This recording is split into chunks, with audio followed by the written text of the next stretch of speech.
Kalau mau dipanjangkan panjang sekali. Tapi saya juga sangat menyangka memang kondisinya buku ini sudah hampir punah di pasaran. Saya pikir tadinya sudah pada baca gitu loh, jadi enak. Ternyata boro-boro baca. Lihat bukunya belum? Silakan.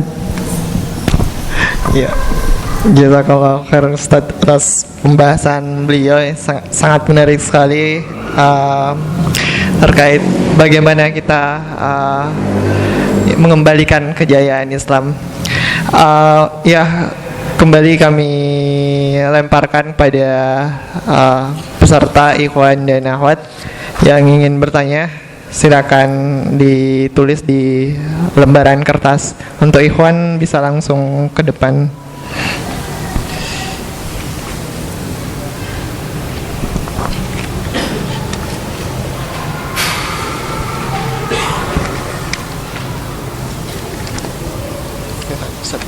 Agak panjang banget. Yang mungkin barangkali ada yang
ya. Oh, yang laki-laki nggak ada berarti? Ya, tadi ada yang bertanya di awal sebenarnya tentang masalah sebelum zuhur tadi. Bagaimana para ulama di zaman Salahuddin menanggapi orang-orang Islam yang tidak peduli atau membenci keinginan untuk kembali kepada kebangkitan Islam? Sebenarnya bisa begini. Ulama-ulama pada masa itu karena kesadarannya untuk membenahi aspek internal, mereka tidak terlalu peduli dengan arus yang berkembang di luar, tren yang berkembang di luar. Jadi kalau kembali kepada hadis, tampaknya sangat memahami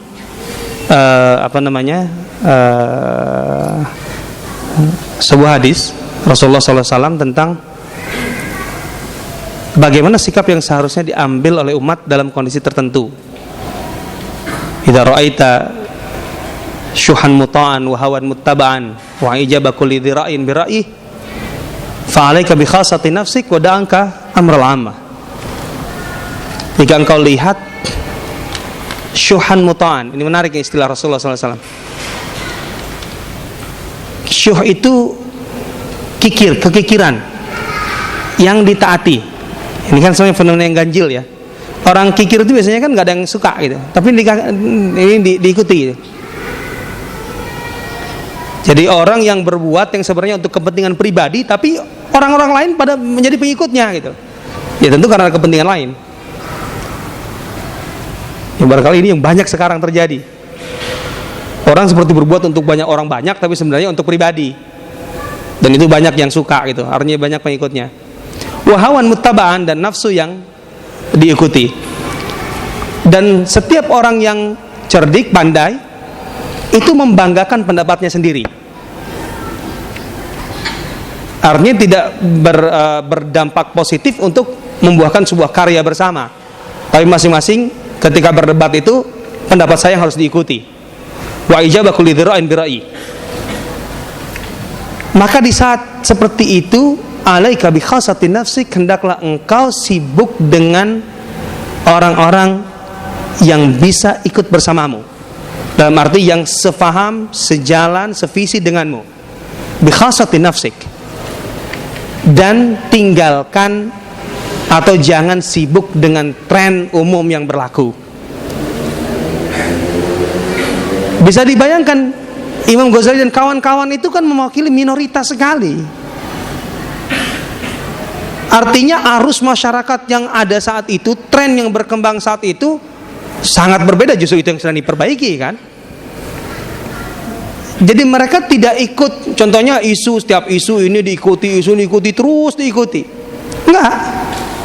Mereka punya program-program internal yang sangat kokoh dan kuat. Walaupun sesekali ada reaksi terhadap masalah-masalah yang semasa muncul. Kalau baca Ihya Ulumuddin ada beberapa sisi, contohnya kritik kepada pemerintah, itu jelas. Kritik Ghazali itu kuat sekali, nggak akan tahan sekarang itu. Kalau yang melakukannya, maka kalau yang menganggap Ghazali sebagai sufi yang pasif itu salah. Dia pernah mengatakan jangan menyekolahkan anak di sekolah pemerintah, jangan berjualan di pasar pemerintah.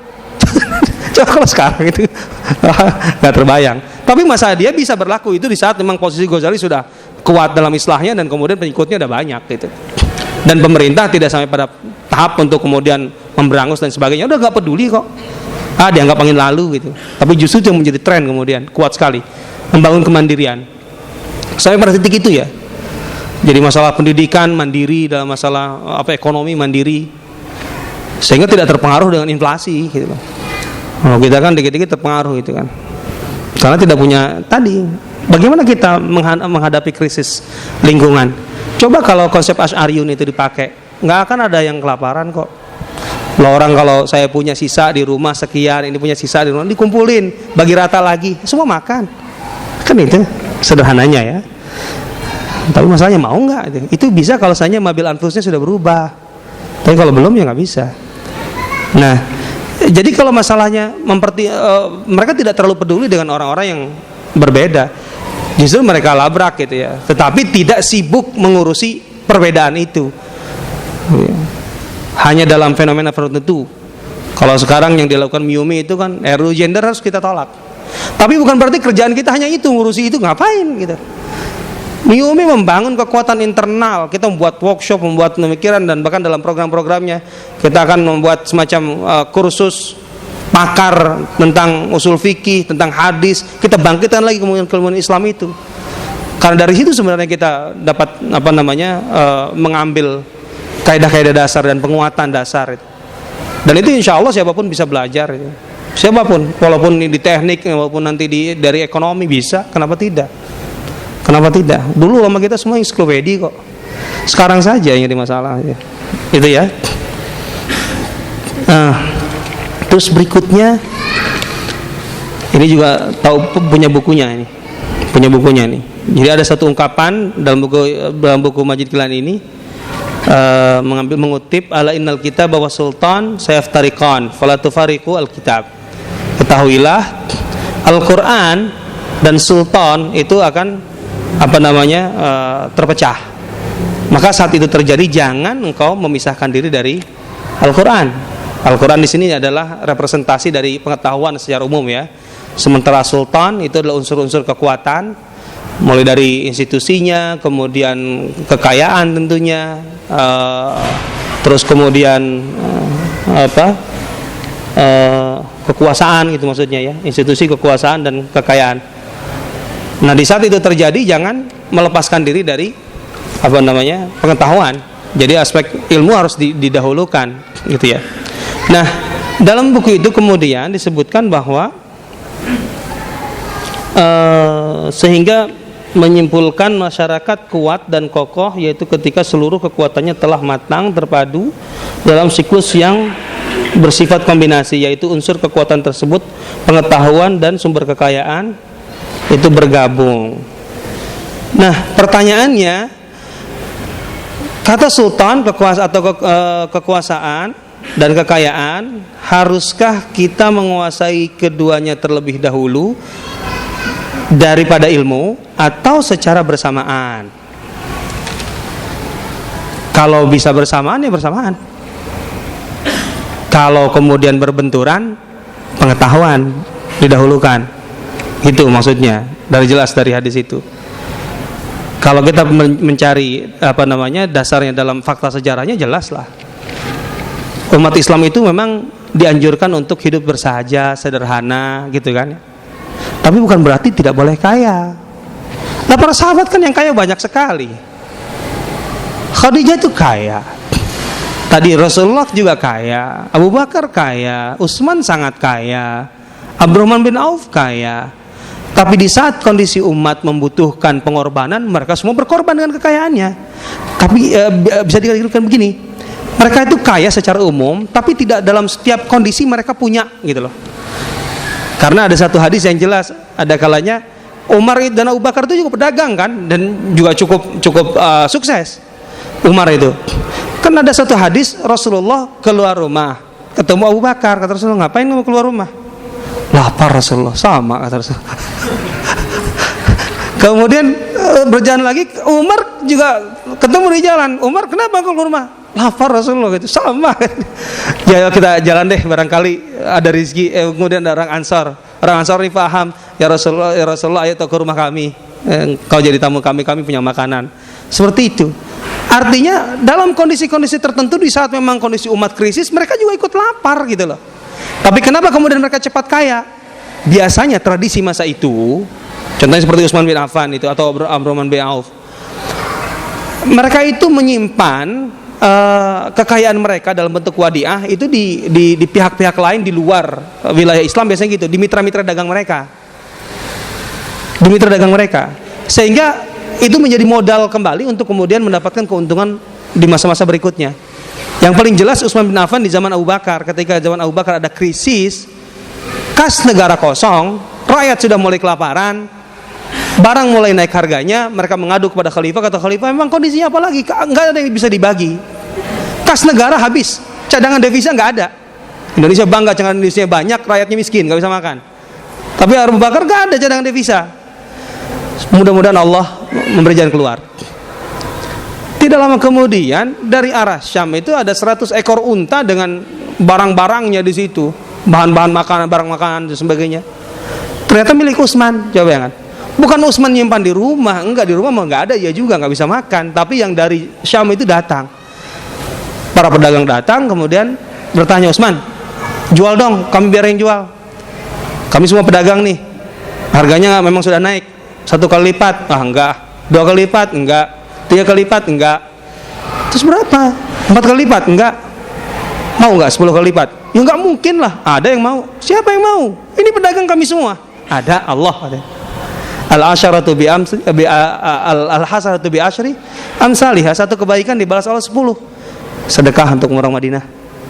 Ya begitu orang kayanya gitu loh. Tapi di saat kondisi kesejahteraan merata di zaman Umar contohnya, itu kekayaan mereka memang karena mereka berdagang itu meningkat luar biasa. Saya ingat catatan kekayaan Abdurrahman bin Auf ketika wafat, meninggal, dia kan berwasiat kepada Utsman bin Affan. Untuk wasiatnya saja, artinya bukan ahli waris, itu bagikan kepada yang tersisa dari ahli Badar, yang ikut perang Badar. Taruhlah yang ikut perang Badar itu 300, yang sisa 100 lah gitu. Setelah dibagikan, setiap orang itu mendapat 4.000 dinar, 8 miliar setiap orang. Kekayaannya sebanyak apa? Tapi itu di tengah masyarakat yang semua sejahtera, yang masing-masing setiap tahun paling rendah dapat 100 juta dari negara, gitu loh. Itu pun kekayaan Abdurrahman itu setiap kali dia sebenarnya dalam harian itu dia bagi-bagi. Abdurrahman bin Auf itu semua Bani Zuhrah di masanya dia tanggung. Yang belum kawin dia kawinkan, yang seperti itu. Siapa yang belum nikah? Sama seperti Thalhah bin Ubaidillah gitu. Thalhah bin Ubaidillah itu uang cashnya setiap hari bertambah 100 dirham, 100 dinar, 1000 dirham setiap hari bertambah. Berarti sekitar 250 juta setiap hari uang cashnya. Tapi dia itu pernah menangis. Kan setiap hari bendaharanya kan Aisyah. Dia kasih ke Aisyah, Aisyah bagi-bagi ke orang-orang. Bayangkan itu sejahteranya waktu itu orang ya. Udah setiap tahun dapat tunjangan negara, harian ada yang ngasih sedekah. Itu menangis. Menangisnya kenapa? Kok banyak sekali hartaku, kok gak habis-habis gitu loh. Sampai Aisyah mengatakan gak apa-apa, artinya menenangkan itu untuk kebaikan. Dia takut itu jadi fitnah.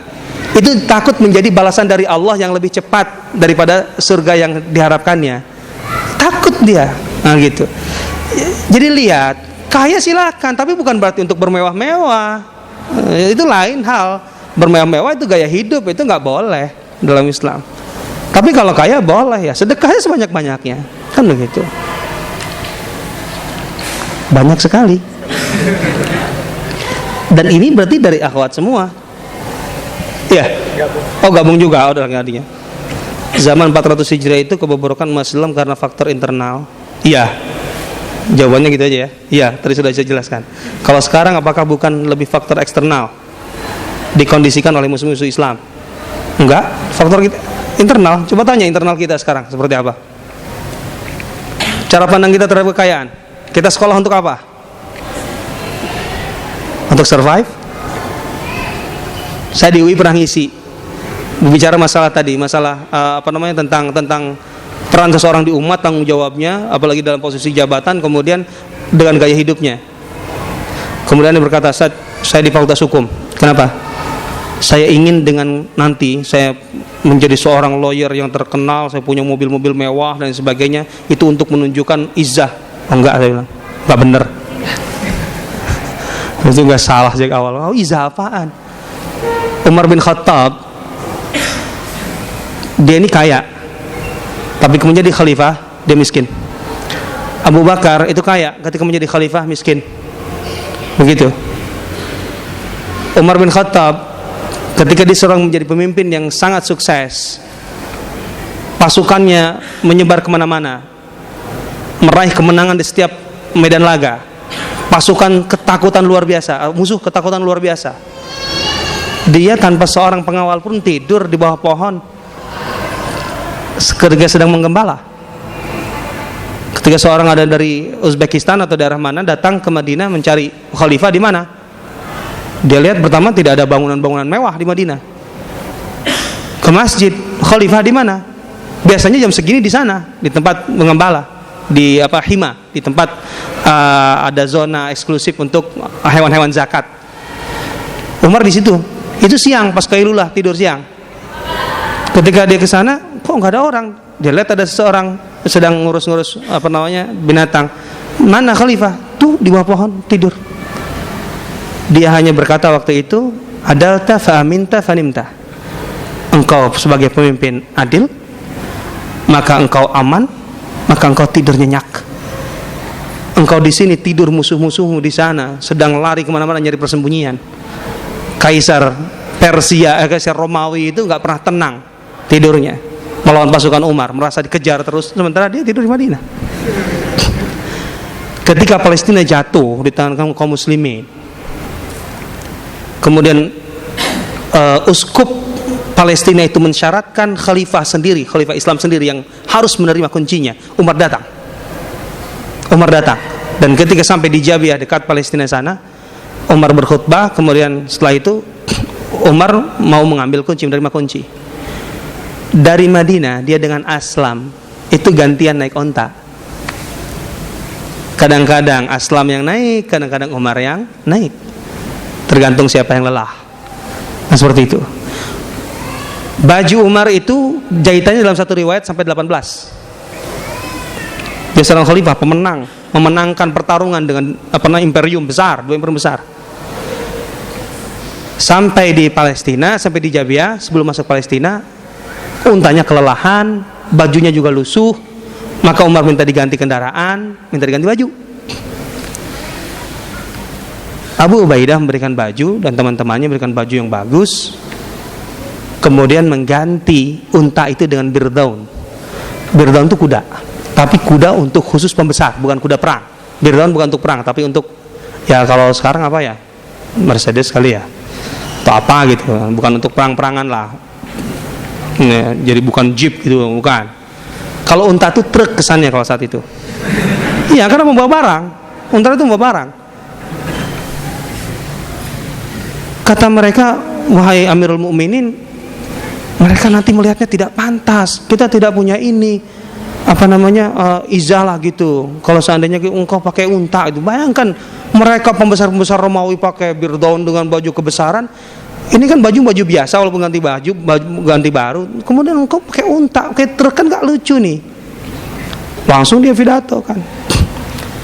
Ini setan apa yang kutunggangi? Ganti untaku sini. Nah gitu. Mana bajuku? Pakai lagi. Dia berkata di situ, nahnu qaumun a'azzanallahu bil Islam. Kita ini orang-orang yang diberikan izzah, yang mempunyai izzah, yang berwibawa karena Islam. Allah memberikan kita wibawa karena kita menjadi muslim, karena Islam. Mahma btaghainal izzata bi ghairihi, kalau kita mencari wibawa itu, gengsi itu bukan dengan Islam, adzalna Allah, justru kita akan menjadi kerdil, terhina. Jadi itu.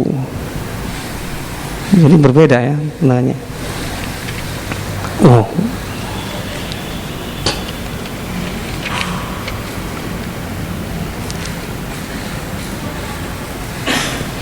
Bagaimana dengan gerakan perayaan Maulid Nabi untuk mengorbankan semangat umat yang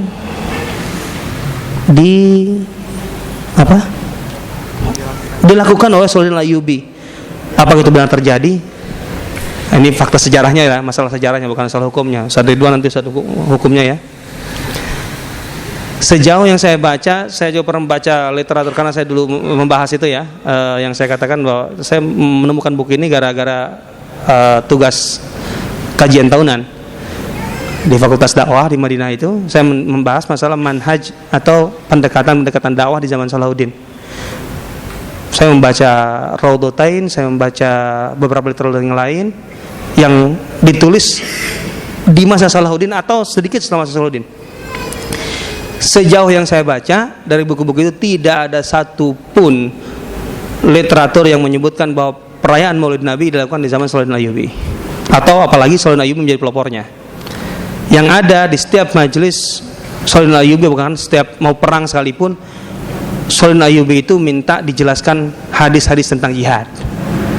Dia kepada Abu Tahir As-Silafi, kemudian kepada Ibnu Najah, kepada Al-Qadhi Al-Fadil dan sebagainya. Surat menyuratnya ada jelas sekali bagaimana Salahuddin Ayyubi itu di setiap saat di suasana perang itu selalu mempunyai majelis ilmu, dan itu yang dilakukan Ruddin Zanki. Itu yang perlu diketahui sebelum saya ungkapkan.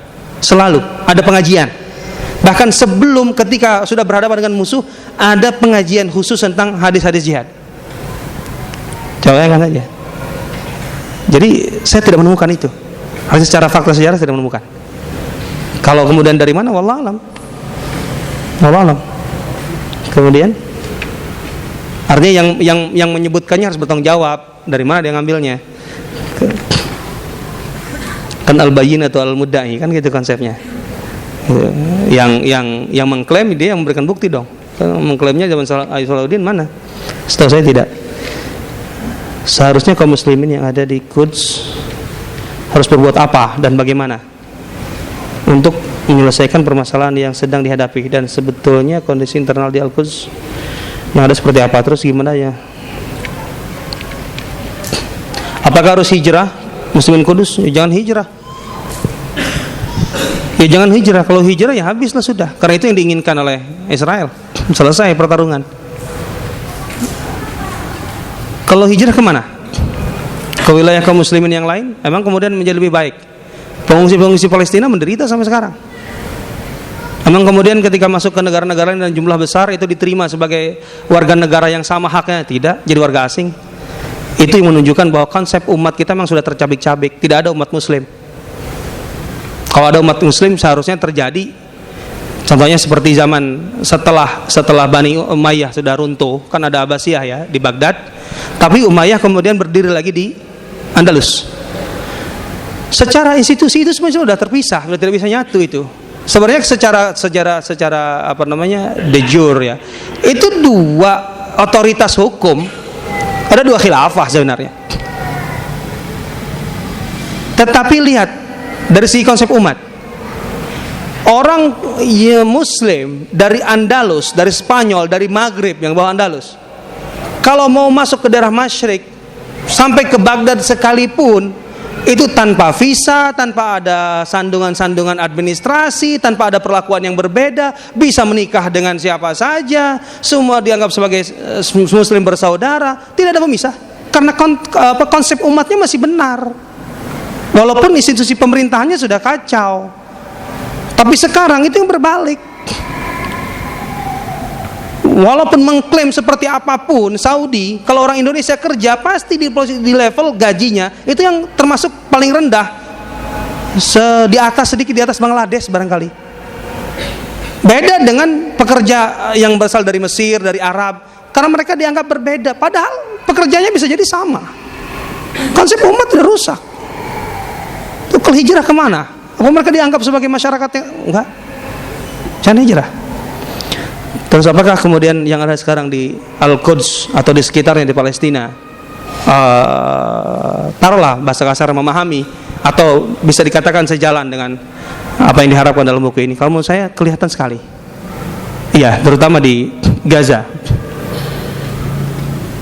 Kan ada catatan bahwa jumlah orang terpelajar dari Palestina kalau dibanding dengan jumlah penduduknya itu terbesar di dunia persentasenya.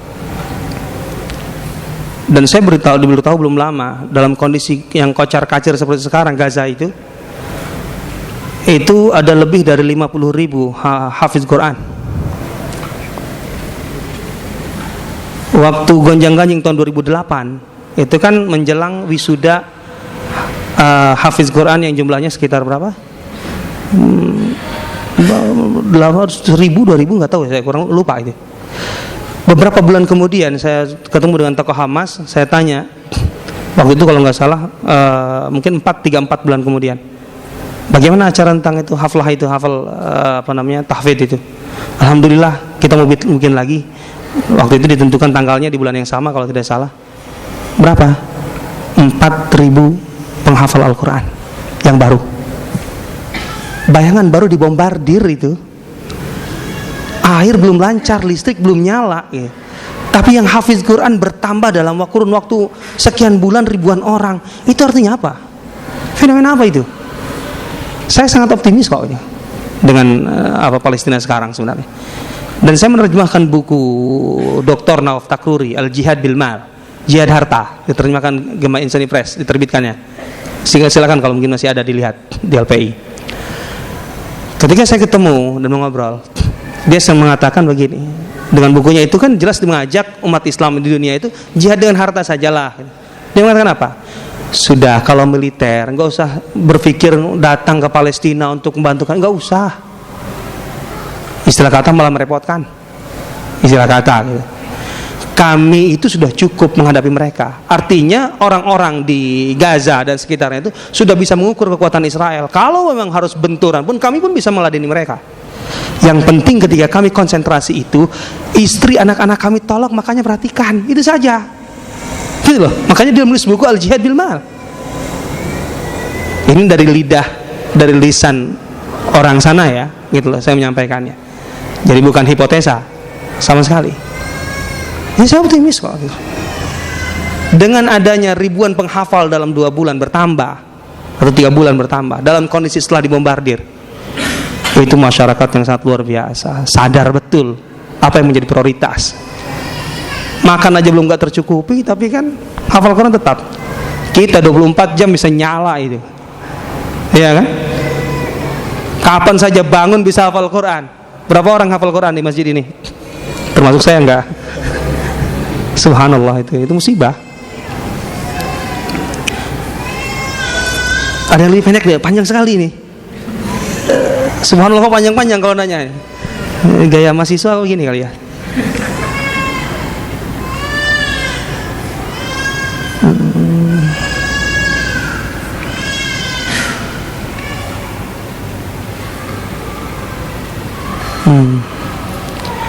Ini ada yang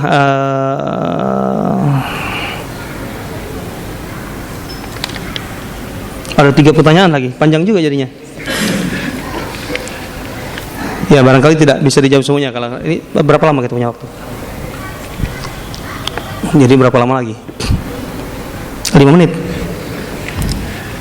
Sesuai dengan tema kajian, bagaimana ketika sejarah peradaban Islam itu sudah tidak dipedulikan, maksudnya sejarahnya dalam melakukan perubahan, apakah masih bisa dilakukan perubahan Sedangkan ada sebuah pernyataan bahwasanya perubahan itu bisa terwujud salah satunya dengan melihat atau mengikuti sejarah. Dari sini saya memang melihat bahwa kajian sejarah itu sangat urgen. Bahkan saya selalu mengatakan, saya kebetulan mengajar sirah di berbagai tempat. Di rumah setiap muslim itu selain Al-Quran dan setidaknya Sahihain, hadis Bukhari dan Muslim, atau hadis Bukhari ya salah satunya, itu harus punya buku sirah. Karena kalau kita mendalami sirah itu betul dengan baik, sebenarnya sirah itu tentu kita tidak hanya berbicara dari satu buku lah, sirah secara umum itu kan implementasi dari Al-Quran dan Sunnah kan. Wujud nyata dari Al-Quran dan Sunnah itu kan ada dalam sirah. Katakanlah sekian persennya, karena tidak semua terdokumentasikan dan ada sebagian yang harus diverifikasi. Tapi secara umum itulah implementasi nyatanya. Artinya ketika seorang mengkaji materi tafsir contohnya, mengkaji materi akidah, sebenarnya implementasinya kemudian dalam masyarakat, dalam kehidupan sehari, dia membutuhkan model, dan model itu di sirah itu kuat sekali, mau tidak mau. Abu Hanifah itu seorang imam fikih ya, mengatakan inna ma'rifatas sirah tughni katsiran anil fiqh. Menguasai sirah, sejarah lah, apalagi sirah Rasulullah tentunya itu menjadi dasar, itu banyak menyelesaikan masalah fikih. Tapi mana orang belajar fikih sekarang kemudian tahu sejarah? Gak ada, atau jarang. Kalau dulu ulama itu, ulama manapun yang namanya tarikh atau sirah itu paling kuat di mana-mana. Analisisnya tajam-tajam. Dan sebenarnya legalitasnya memang ditemukan di situ. Karena implementasinya ada di sirah sebenarnya. Maka mengkaji sirah itu menurut saya mutlak. Dan saya pernah membaca sebuah dokumentasi tahun 96 atau 97. Sebuah laporan intelijen yang diungkap di sebuah majalah, salah satu program Barat itu untuk menghentikan arus pergerakan Islam itu adalah menghapus pelajaran sejarah Islam dari sekolah. Waktu itu diarahkan ke Mesir dan beberapa negara Arab. Bayangkan saja, orang sebuah pergerakan atau sebuah institusi resmi negara negara Barat sampai memandang harus menghapuskan pelajaran sejarah Islam. Nah, kita malah yang punya merasa itu tidak penting. Ini yang menjadi krisis menurut saya, persoalan besar. Memang ada masalah. Masalahnya penyajian sejarah Islam itu tidak menarik. Saya punya anak masih sekolah SD kelas 3, yang satu kelas 2, baca buku sejarah kebudayaan Islam itu, pertama dari judulnya udah salah, sejarah kebudayaan Islam. Kenapa harus sejarah kebudayaan? Sejarah Islam saja. Kebudayaan itu kan produk, gitu loh. Tapi kalau agama itu kan yang melahirkan budaya. Tapi kalau Barat memang mereka mengatakan agama itu adalah produk budaya atau bagian dari budaya. Agama mereka lah, memang mereka agama budaya, ya kan? Tapi kalau kita kan bukan agama budaya, gitu. Ya setahu saya patung Yesus itu kalau di Eropa kan perawakan Arya kan, rambutnya agak keriting-keriting dikit belakangnya. Tapi kalau udah Eropa ke Afrika agak hitam legam dikit, ke Cina agak sipit. Memang agama budaya. Tapi kalau kita kan bukan, gitu loh. Kita bukan. Kita yang melahirkan budaya, kan gitu. Berbeda.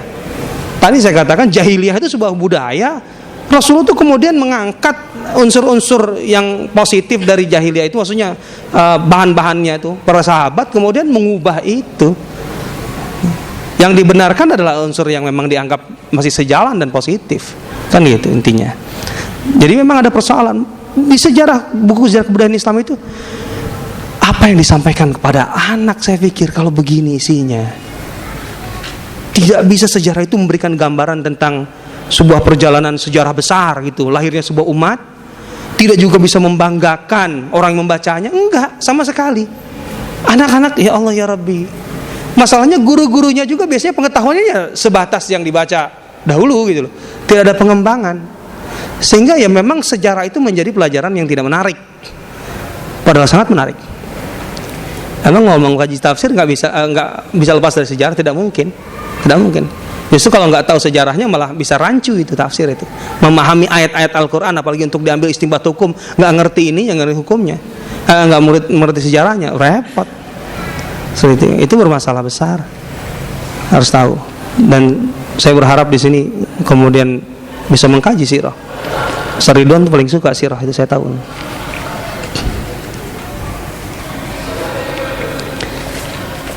Apa yang harus dilakukan setelah kajian ini? Buku ini belum selesai dikaji. Harus dikaji aja dulu lebih dalam. Saya malah berharap kalau memang ingin lebih serius, buku ini silakan difotokopi.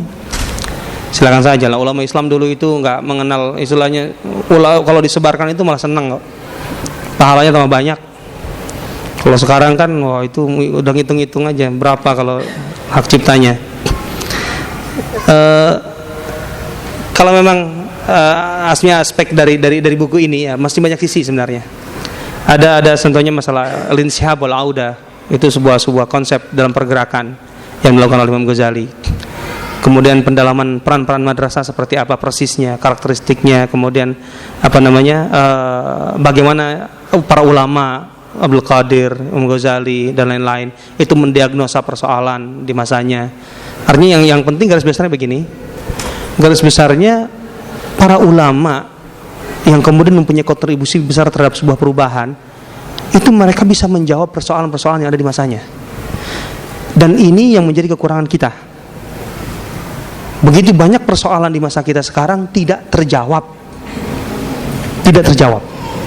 Contohnya tantangan dalam masalah ekonomi. Lama sekali kehadiran ekonomi syariat ini, ekonomi Islam. Itu pun para peneliti, para pakar masih menganggap ekonomi syariat yang ada sekarang ini masih sangat-sangat dangkal. Masih terlalu teoritis, terlalu masalah-masalah yang sangat-sangat terkait hanya terbatas pada produk-produk perbankan konvensional yang itu kemudian coba dikelola atau diolah, diotak-atik.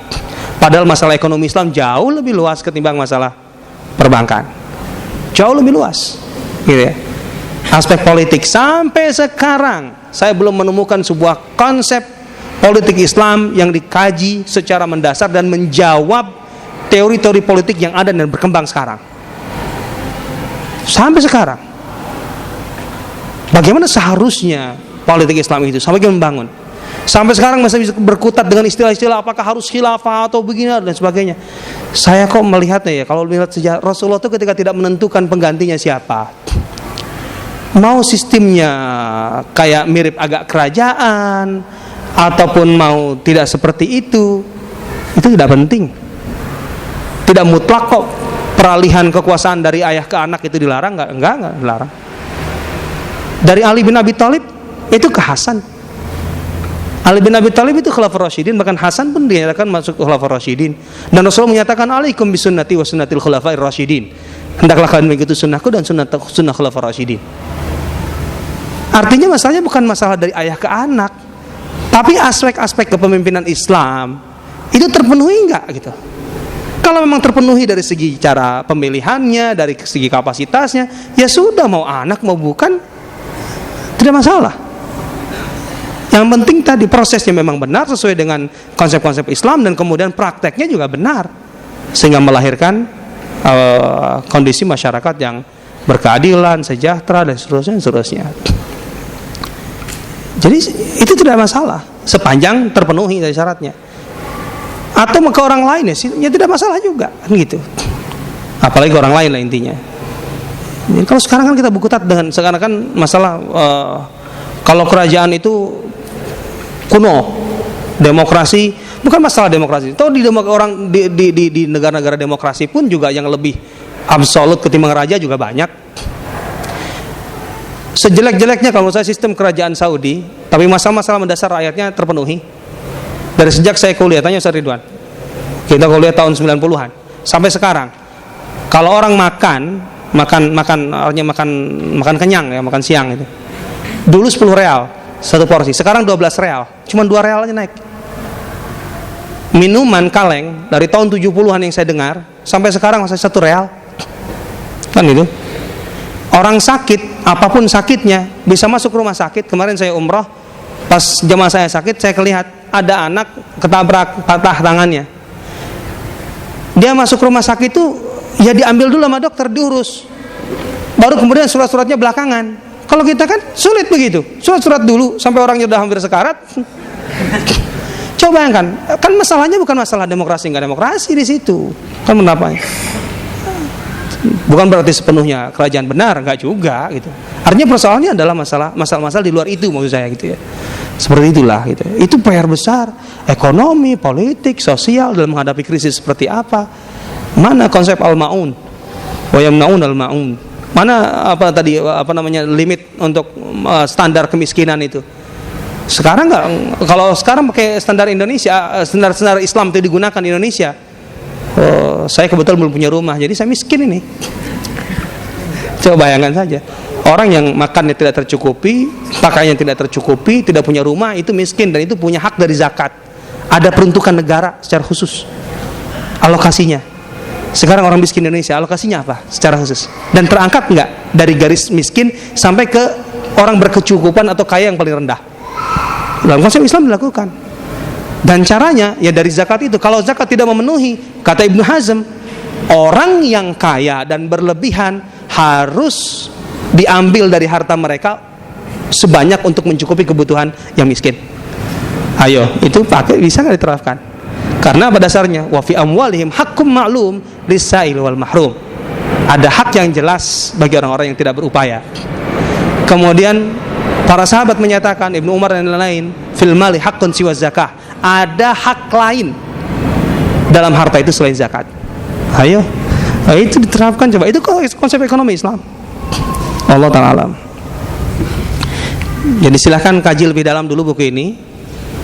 Setelah itu akan ditemukan beberapa hal atau beberapa konsep mendasar gitu untuk kebangkitan yang belum terungkap secara detail sebenarnya.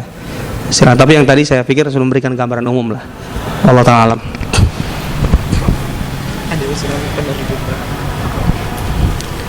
Daripada fotokopi mendingan diterbitkan di penerbit indie. Wah, saya nggak mengerti nih penerbit indie itu gimana nih.